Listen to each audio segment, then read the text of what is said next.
Halo, halo, assalamualaikum warahmatullahi wabarakatuh. Selamat siang.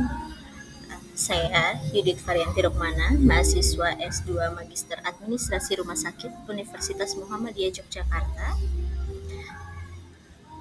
Saya akan mempublikasikan review jurnal di sini dengan judul Reducing Hospital Outpatient Waiting Time Using Lean Six Sigma, a Systematic Review.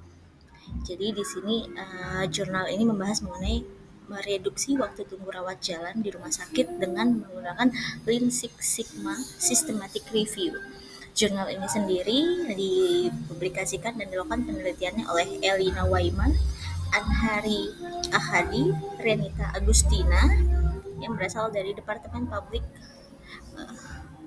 Health Policy and Administration, Fakultas Public Health, Universitas Indonesia, Depok, Indonesia. Jadi jurnal ini dipublikasikan melalui Indonesian Journal of Health Administration, yang mana di sini dipublikasi melalui Universitas Erlangga, dan juga di sini memiliki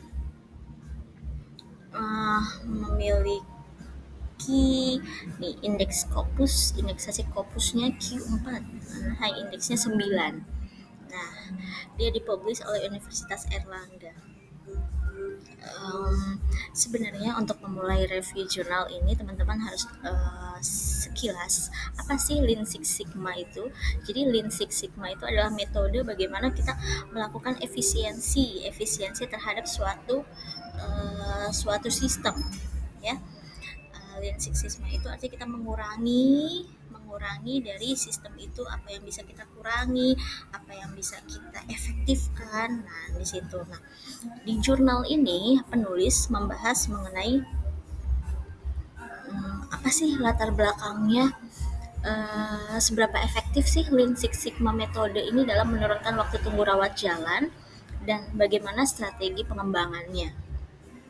Nah, Lean Six Sigma sendiri merupakan tadi saya bilang metode untuk melakukan akurasi, efisiensi, dan efektivitas dalam suatu perubahan metode. Nah, dalam hal ini yang mau dirubah oleh si peneliti adalah bagaimana kita mereduksi, mengefisiensi waktu tunggu rawat jalan.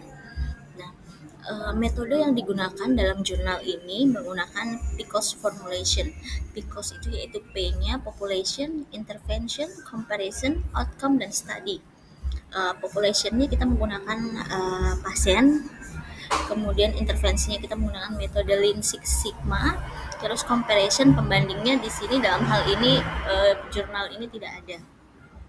Nah, kemudian outcome-nya apa? Outcome yang ingin dihasilkan dari jurnal ini adalah bagaimana waktu tunggu rawat jalan itu menurun, dan kemudian improvement-nya, strategi yang bisa kita implementasikan dari jurnal ini untuk di dalam pelayanan rumah sakit itu bagaimana.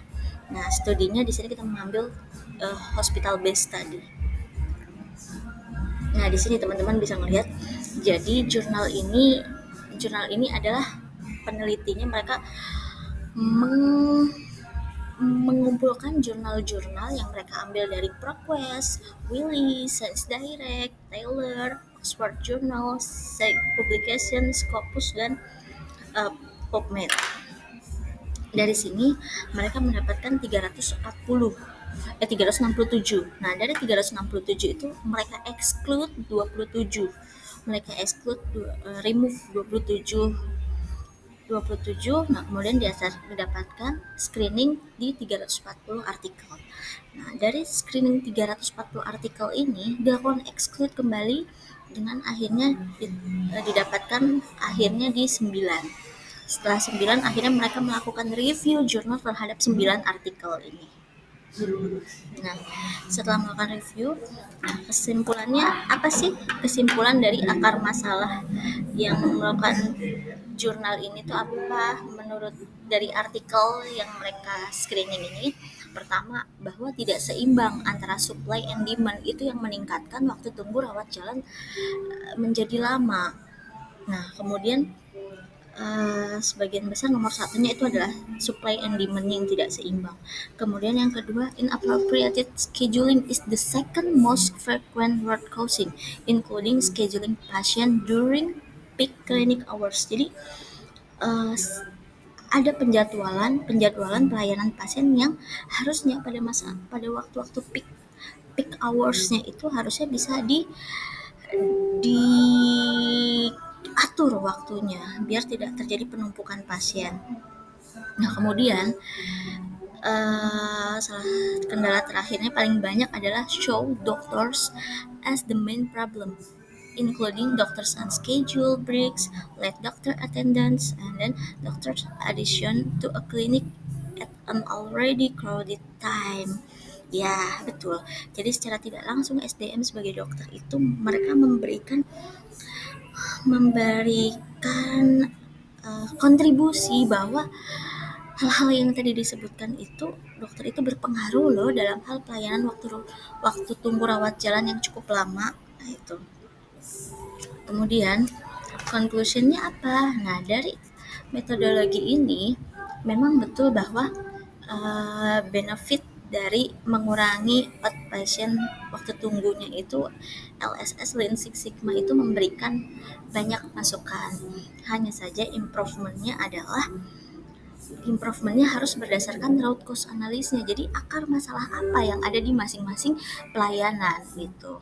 Nah, salah satunya yang tadi disebutkan, bagaimana human resource problemnya, workplace factorsnya, pasien komunikasi problemsnya, dan pasien karakteristiknya. Nah, kemudian dari penelitian jurnal ini, apakah bisa kita implementasikan di